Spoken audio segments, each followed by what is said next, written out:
Ava Richardson had always believed that her father, William Richardson, had legally adopted her and provided the stable home she needed since her earliest years.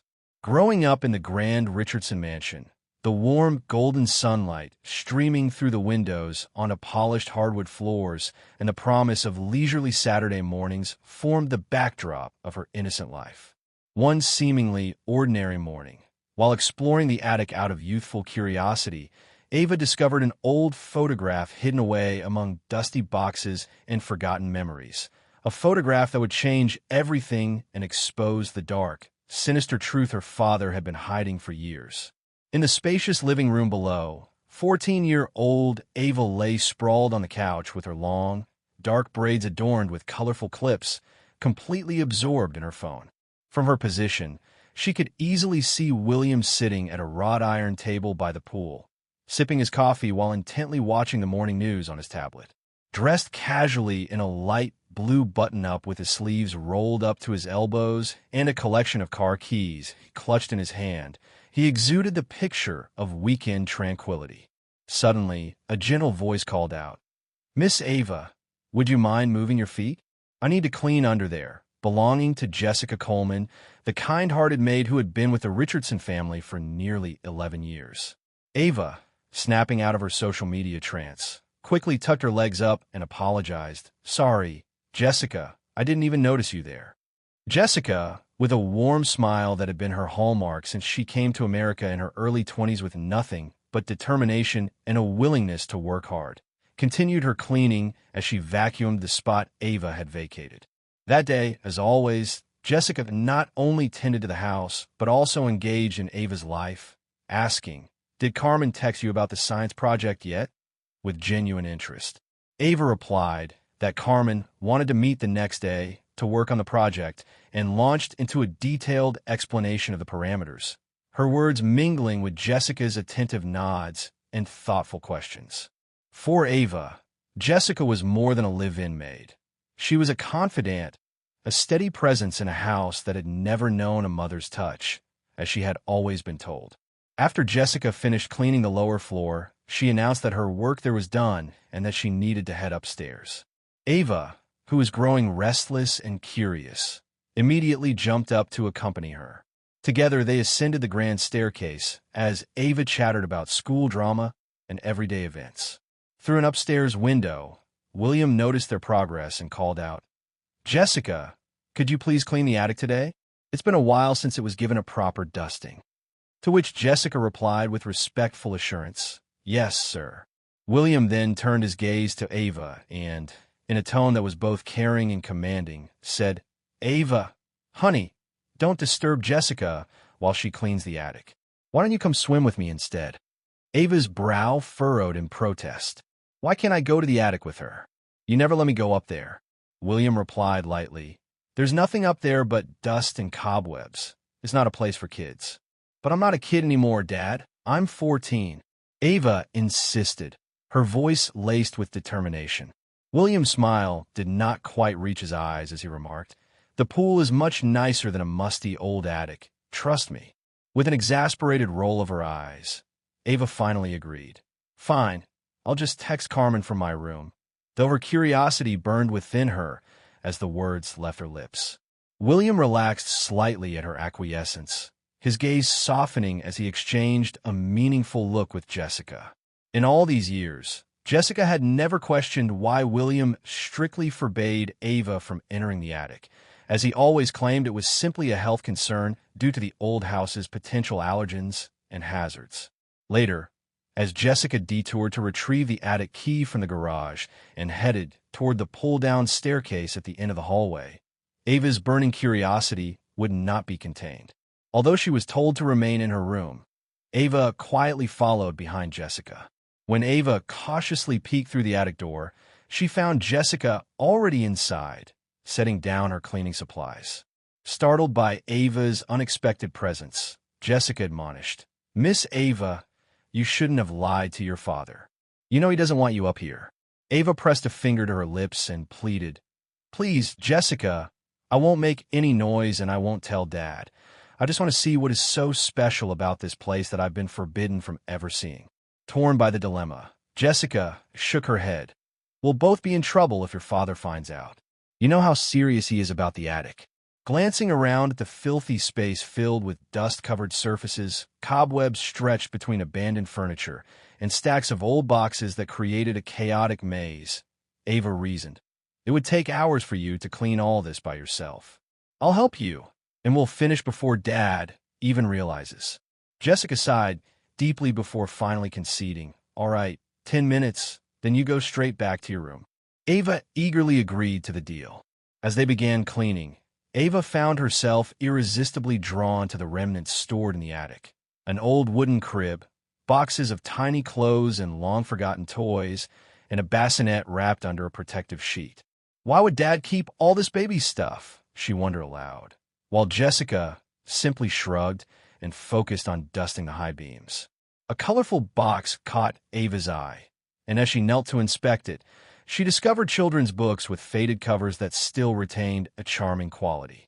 Laughing softly at a particularly silly illustration of cartoon animals, Ava accidentally dislodged an item that fluttered to the floor, a photograph. In the photograph, a much younger William stood next to a beautiful black woman in a hospital bed. In the woman's arms lay a tiny infant wrapped in a soft blue blanket.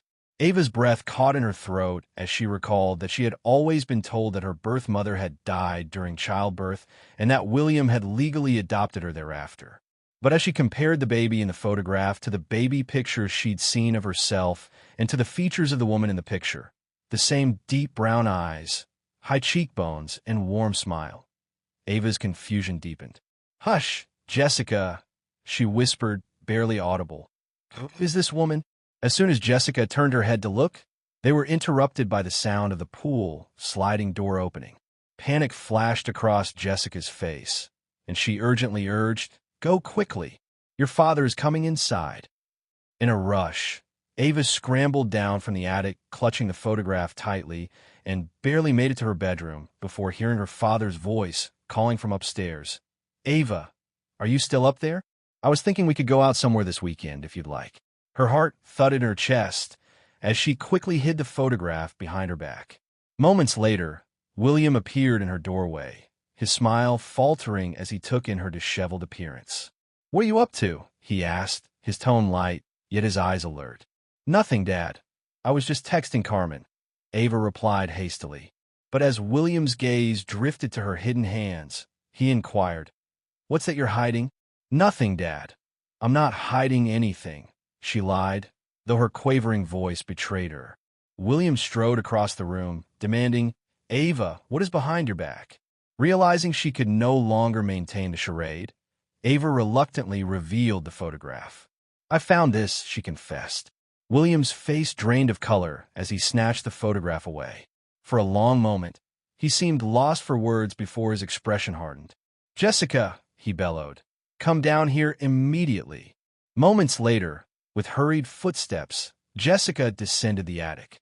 Standing before William with her eyes downcast, she began, "Mr. Richardson, I can explain. I specifically told you not to let Ava in the attic."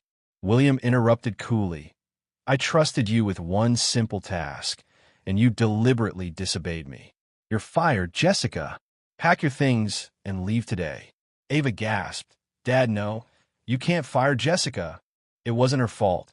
"It was yours," Ava blurted, confessing. "I forced her to let me come up. Please don't do this." William ignored her pleas, his cold gaze fixed on Jessica. "I'm leaving. When I return, I don't want to see you here." Tears sprang in Ava's eyes as she cried. "I love Jessica. She's been with us for years. I never thought you'd be so angry over something so small." William, rarely one to raise his voice, now trembled slightly as he clutched the photograph. "Who is that woman in the photo, Dad?" Ava pleaded, desperate for the truth. "Why are you so upset?" he growled before finally exhaling a heavy sigh. "The woman in the photograph, she was my sister. She and her baby died in an accident many years ago. I visited her in the hospital after her baby was born and took this picture." Ava frowned, still not convinced. "Then why hide all of this in the attic? Why not tell me about her?" "Because it is too painful to talk about," William replied curtly. and that photograph stays with me. We will not discuss it further." Turning to Jessica, who now had her head bowed, he added coldly, "As for you, I will transfer your salary for this month to your account. Now go."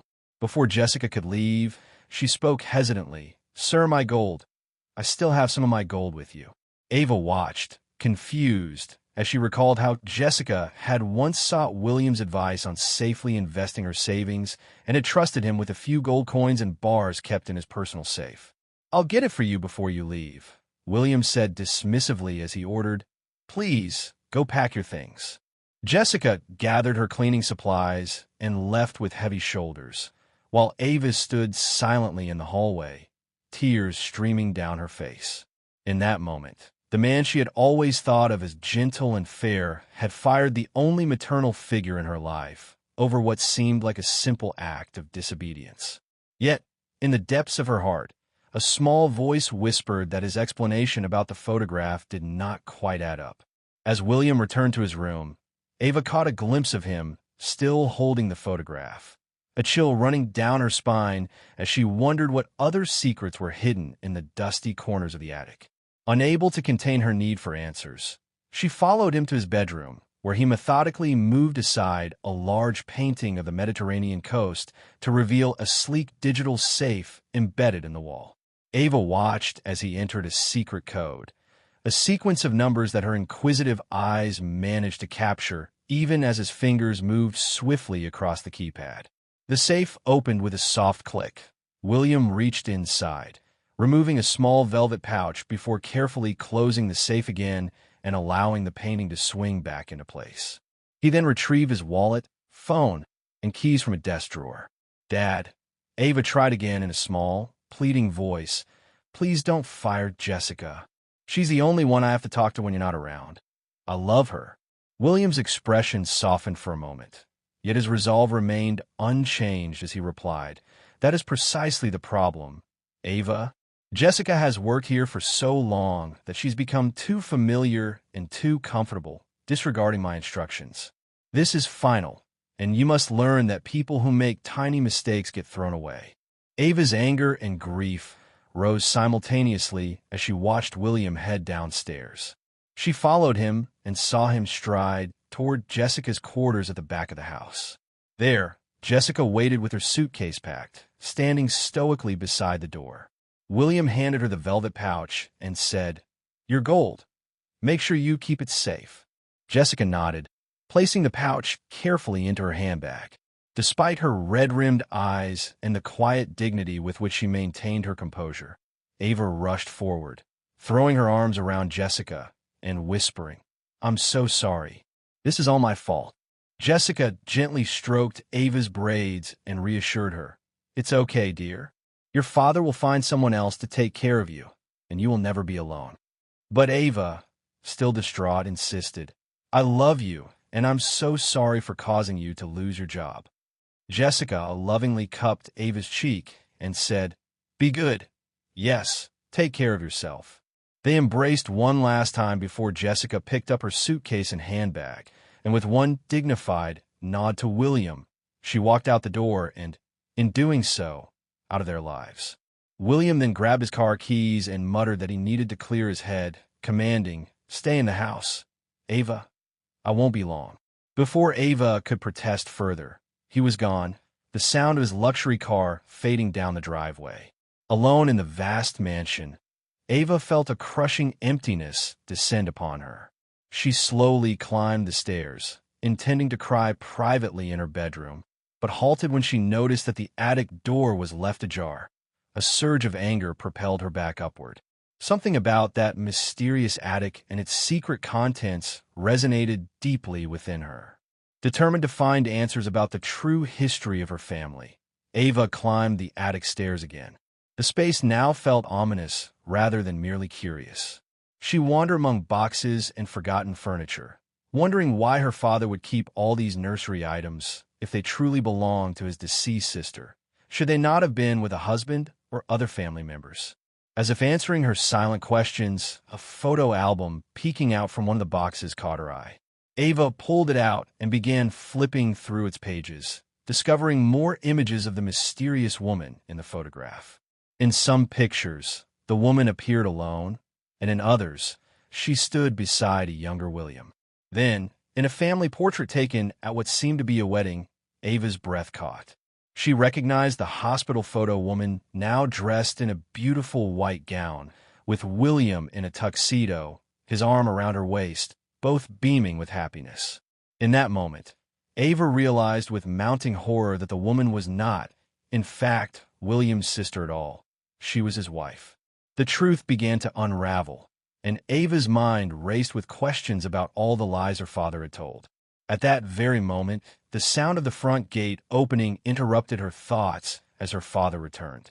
Quickly, Ava slipped the wedding photo into her pocket and closed the album, carefully returning it to its box. Needing time to process her discoveries, she decided to leave the attic before her father could catch her again.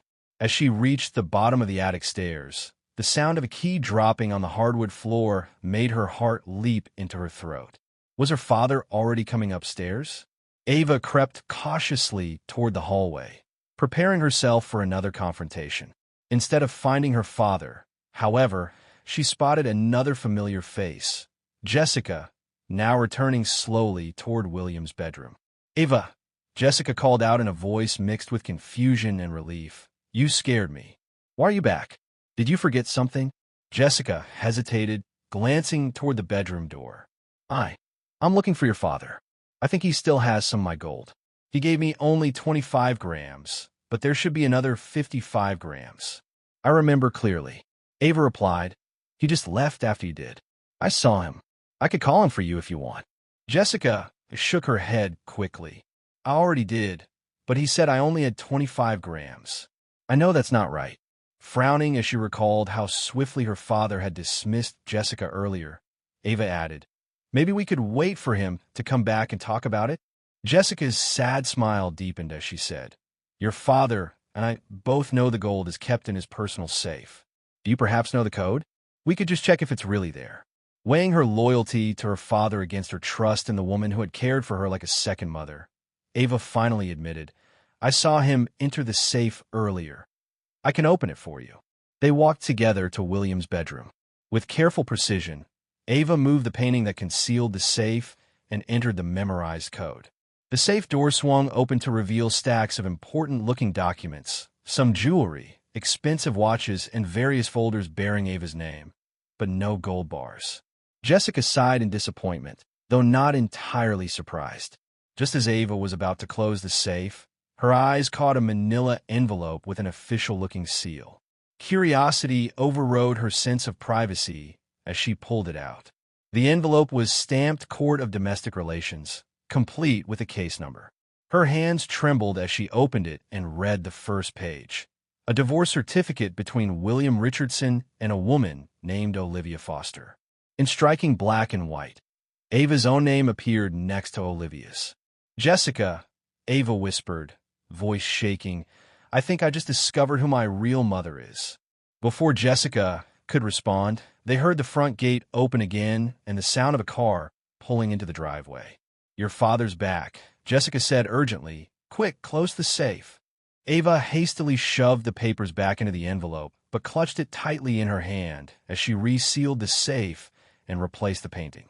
She rushed to her room, hiding the court documents beneath her mattress, and then hurried downstairs with Jessica by her side. They reached the foyer just as William re-entered the house, his expression darkening immediately on seeing Jessica. "What are you doing here?" he demanded sharply. "I specifically told you I didn't want to see you when I returned." Jessica stood her ground. "I came back for the rest of my gold, sir. There should be 55 grams more than what you gave me this morning." William's jaw tightened. "There is no more gold. Jessica, I gave you everything that was yours." "That's not true," Jessica countered steadily. "I remember clearly when I gave you money 3 years ago to purchase 55 grams of gold from my family's inheritance. I trusted you with it, yet there is no proof, no receipt." William scoffed. "You're making things up and trying to take advantage of our relationship." He pulled out his phone and added coldly, "If you don't leave immediately, I'll call the police and have you removed for trespassing." His finger hovered over the emergency call button, and Jessica faltered for a moment. Looking at Ava with regret, she muttered, "This isn't right." Without further argument, she turned and walked out the door. William watched her leave, then turned to Ava and said, "That is why we must not fully trust people, Ava. No matter how long they work for us, everyone looks out for themselves in the end." Ava stared at her father, a man she had long admired and respected, now transformed into a stranger before her very eyes. "I'm going to Carmen's house," she declared abruptly, unable to bear the oppressive atmosphere of deceit any longer. "This weekend is ruined anyway." William seemed momentarily relieved by her suggestion. "Fine, I have some work to catch up on here." Without another word, Ava hurried to her room, retrieving the divorce documents from beneath her mattress and stuffing them in her backpack before leaving the house with a quiet finality. Outside, beneath the beating afternoon sun on a pristine suburban street, Ava studied the address on her phone's map app and saw that it belonged to Olivia Foster's last known residence, a modest home awarded custody along with child support. Determined to find the woman who might be her real mother, Ava took a deep breath and headed toward the nearest bus stop. There, at the bus stop, she recognized a familiar figure, Jessica, waiting with heavy bags and a suitcase. "Jessica," Ava called out, rushing over. Jessica looked up, surprised. "Miss Ava, what are you doing here?" Ava quickly explained what she had discovered in the divorce papers and her plan to find Olivia Foster. "I think she might be my real mother, and I believe my father has kept many secrets from me." "Has he been lying all along?" Concern etched on Jessica's face as she replied, "I'm not sure, dear, but I can tell you this is very serious. Perhaps you shouldn't go alone. Maybe talk to your father first." Ava considered this, but soon shook her head determinedly. "I don't feel I can trust him anymore." Jessica hesitated. "I want to help you, but I don't want to cause more trouble. Your father is already very angry with me." As the bus approached, Jessica explained she had to drop off her bags at her small apartment, but not without scribbling down her phone number and address on a notepad and handing it to Ava. "If you need anything at all, please call me," she said gently. Boarding the bus together for a few stops, Jessica bid a heartfelt farewell. "Be careful, brave girl, and call me as soon as you're safe." And with that, Ava stepped off the bus, studying the address once more before beginning her journey on foot toward what she hoped would be the truth about her real mother. Ava soon arrived at a modest, two-story house that, despite lacking the grandeur of the Richardson mansion, exuded a welcoming charm with flower-filled window boxes, a neatly tended garden, and a gentle porch swing. Steeling herself with resolve, she climbed the steps and rang the doorbell. Moments later, the door swung open to reveal a striking woman with deep brown eyes, high cheekbones, full lips, and short natural curls. In many ways, the woman's face was Ava's reflection in 20 years' time. The woman gasped softly, "Oh my God, are you Olivia Foster?" A trembling voice replied, "My name is Ava Richardson. I believe you might be my real mother." Olivia's eyes filled with tears as she whispered, "My baby girl." For a long moment, the two stood in stunned silence before Olivia gathered herself and said, "Please come in." Inside, the home was warm and inviting, decorated with colorful artwork and comfortable furnishings. They sat together in a cozy living room as Olivia finally asked, "How did you find me?" "I found these in my father's safe," Ava explained as she pulled out the divorce document from her backpack. "There was a photo in the attic of you, my father, and a baby in a hospital. When I found it, Dad got really upset and even fired Jessica, our maid, just for letting me go up there. And when he left the house, I went back and found these papers." Olivia's eyes widened in sorrowful understanding. "I'm so sorry, Ava. That must have hurt you terribly." Ava continued, "Jessica has taken care of me since I was 3. She's practically raised me alongside Dad." Olivia nodded, processing the revelation slowly. "Ava, what has your father ever told you about your mother?" With a swallowed sob, Ava recalled, "He told me that my mother died giving birth and that he adopted me afterward." She hesitated and added, "But that can't be true, can it? You are my real mother, and he is my real father, not my adoptive one." Olivia confirmed softly. Yes, William is your biological father, and I am your mother, alive and well. Your father lied to keep us apart. Ava's heart ached as she asked, then why? Why did he lie to me? Why did he keep us apart? Olivia sighed deeply, pain etched on her face. It's complicated, sweetheart. Your father and I divorced shortly after you were born. He wanted full custody, but the court awarded it to me because you were just an infant and I was breastfeeding you. William has always been a man who gets what he wants, and he was never happy with that arrangement.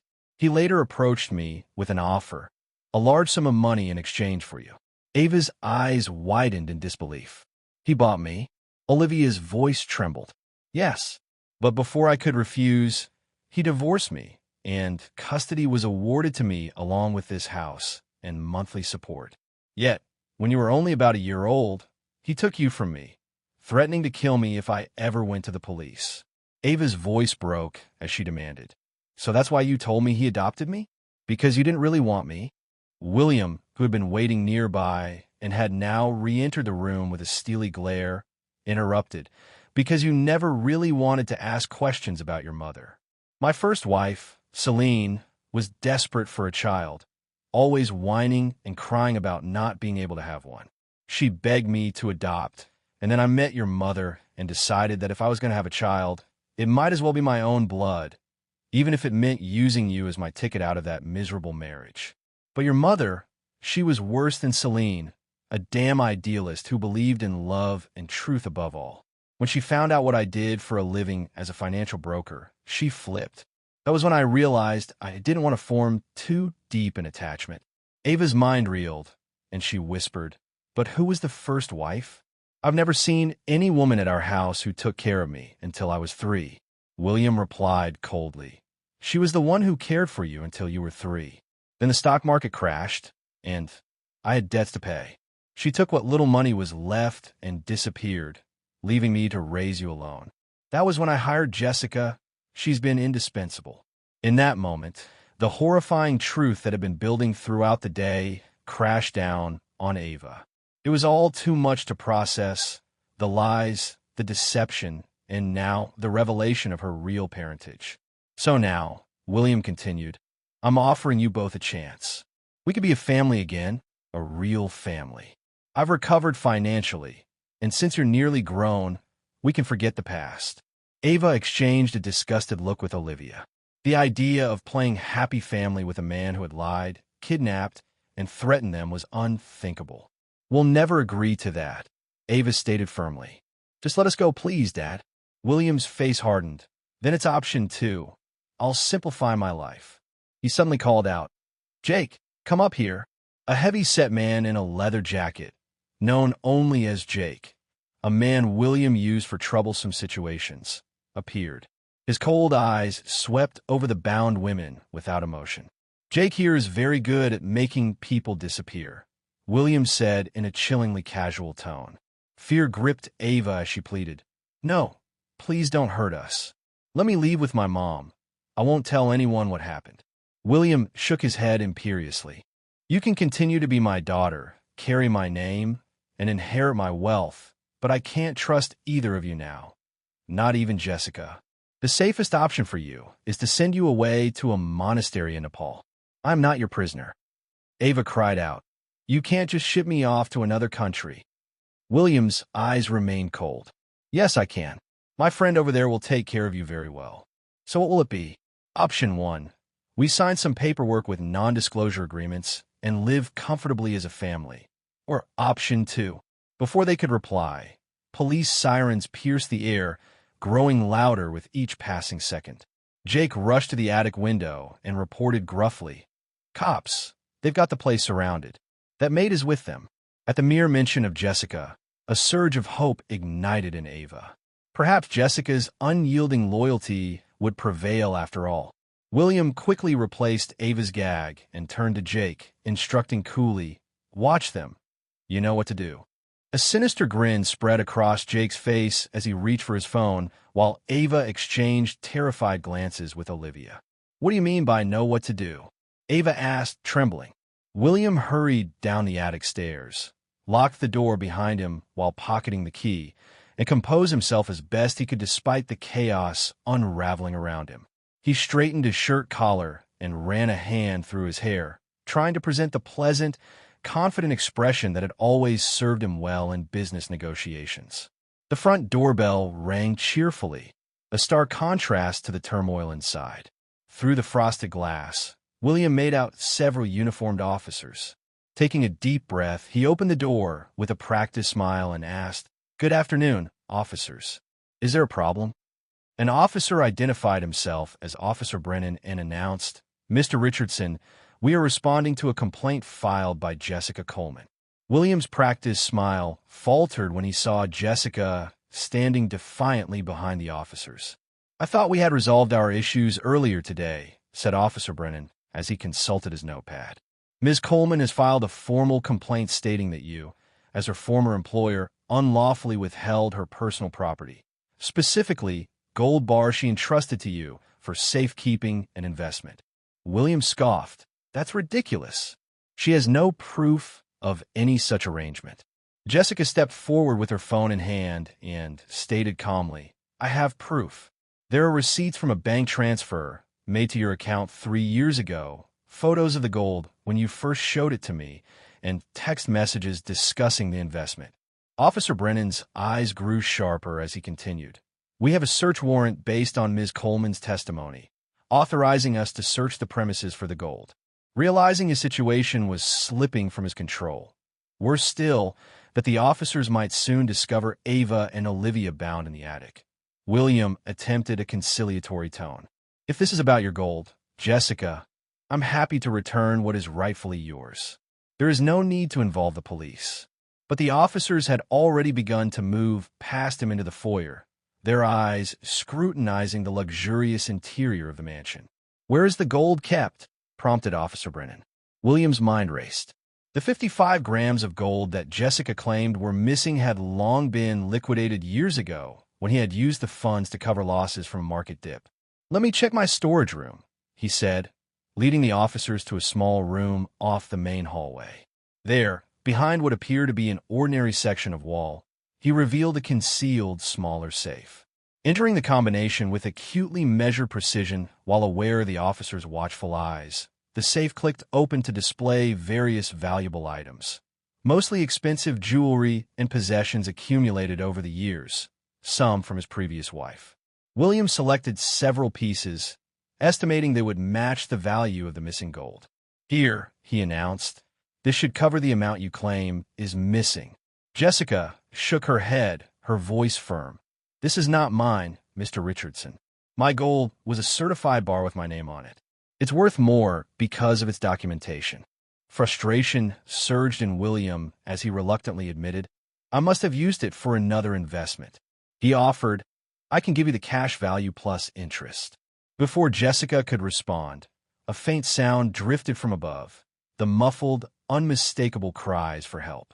Everyone froze. Officer Brennan asked sharply, "What was that?" "Probably the neighbor's child," William dismissed, though the sound came again, this time unmistakably saying, "That's Ava's voice," as Jessica's eyes widened in alarm. "Where is she, Mr. Richardson?" "You told me she went to her friend Carmen's house," Jessica insisted. "She did," William replied, beads of sweat forming on his forehead. "She must have returned while I was out looking for her." A third cry from above, followed by a heavy thump, sent one of the officers moving toward the stairs. "The attic!" Jessica cried urgently. Officer Brennan signaled to his colleagues to investigate. "Wait, William," he called, but the officers were already halfway up the stairs. In desperation, William lunged forward, elbowing Officer Brennan in the sternum and sending him crashing into a shelf. As Brennan reached for his weapon, William forcibly grabbed Jessica's arm, wrenched the velvet pouch from her grasp, and with a vicious kick to her midsection, sent her stumbling into the wall. Clutching the gold pouch, William sprinted for the front door, hoping to escape and start anew using his offshore accounts. However, as soon as he burst outside, another officer intercepted him. "Sir, no one is to leave the property at this time," the officer stated firmly. William tried to explain, "There's been a misunderstanding. I just need to retrieve something from my car." He continued talking, offering a steady stream of distractions as he closed the distance, preparing to overpower his final obstacle. But the officer, younger and stronger, skillfully sidestepped and deployed his taser. William's body convulsed as electricity coursed through him and the velvet pouch fell from his grasp, coming to rest on the manicured lawn. Within minutes, as more police cars arrived and officers rushed into the mansion, William found himself cuffed and led toward a waiting police car. In a final, bitter glance, he saw Ava and Olivia being escorted out by officers, followed by Jessica and even Jake in handcuffs. For one brief moment, William met Ava's gaze, a mixture of fear, confusion, and deep disappointment shining in her eyes, before his own expression turned cold with fury. Later that day, as Jessica stroked Ava's hair reassuringly, while murmuring how relieved she was to have returned and saved them, Ava clung to Jessica, tears streaming down her face. "You came back. You saved us," she whispered, her voice a mixture of sorrow and gratitude. Meanwhile, officers explained that William faced charges including kidnapping, assault, and false imprisonment, and that his associate, Jake, would face similar charges. A team was now being sent to search his office for records and further evidence. With each passing moment, Ava's entire world was collapsing. The man she thought she knew was being taken away in handcuffs. Her biological mother stood before her alive, and Jessica, who had been her steadfast maternal figure, had risked everything to save her. At a small, private room inside the police station, a kind-faced woman in a navy blazer introduced herself as Ms. Chun from Child Protective Services. "I know this has been a traumatic day for you," she said gently, offering Ava a paper cup of hot chocolate as comfort. Ava, feeling drained by the cascade of revelations, the hidden photograph from the attic, Jessica's dismissal and firing, the discovery of the divorce papers, and a violent confrontation with her father, recounted every harrowing detail. Ms. Chen listened intently, occasionally asking clarifying questions, and eventually reassured Ava that her bravery was recognized. "Now we need to discuss your living arrangements going forward," Ms. Chun explained kindly. Ava's eyes lit up with a spark of hope as she asked, "Can I stay with Jessica?" Ms. Chin's sympathetic expression softened further. "That's what we need to talk about. There is a development." Just then, a police officer whispered something that caused Ms. Chin's eyebrows to rise in concern. "Your father has made serious allegations against your mother, claiming she's a drug user and unfit to care for you," Ms. Chun explained gravely. Ava's heart sank. "That's not fair. He's just trying to control us again," she exclaimed. Olivia, calm yet resolute, interjected, "I assure you, I'm not like what he claims. I have always cared for you with all my heart." After a brief discussion and a background check arranged with Jessica, it was decided that Jessica would temporarily become Ava's guardian. Despite the emotional strain of possibly entering the foster care system, which Ava had never imagined, a sliver of comfort emerged from the realization that she was not completely alone. In a moment of quiet determination, Jessica removed the velvet pouch that William had once given her. "We can sell this gold," she declared softly. "It will give us enough to find a place to live, and I will find another job so I can take care of you." Ava looked up in surprise. "You would do that for me? You're like a daughter to me." Jessica replied, "I will never abandon you, dear." As Ms. Chun assisted them with the necessary paperwork, the three, Ava, Olivia, and Jessica, slowly began to build a fragile hope for the future. Plans were made for Jessica to secure housing and employment so that a more permanent guardianship could be arranged, while Ava would temporarily enter a foster care program until a stable arrangement could be finalized. Despite the upheaval and the deep betrayal that had torn their family apart, Ava's heart clung to the resilient bond she had formed with Jessica, a bond that even her father's cruel schemes could never break. In the final moments of an extraordinarily tumultuous day, as Ms. Chun led Ava toward the door where her temporary foster family waited, Ava paused for one last look at Jessica. Though the day had been filled with lies, violence, and heartbreak, She realized that the love and genuine care between her and Jessica had provided a beacon of truth and hope in the darkness. Even though William had temporarily won by tearing them apart, Ava was determined that with Jessica's unwavering support, they would ultimately prevail. Thank you for taking the time to read this intense and heartfelt story. If you enjoyed this tale of resilience, love, and courage, please show your support by subscribing to our channel for more compelling stories.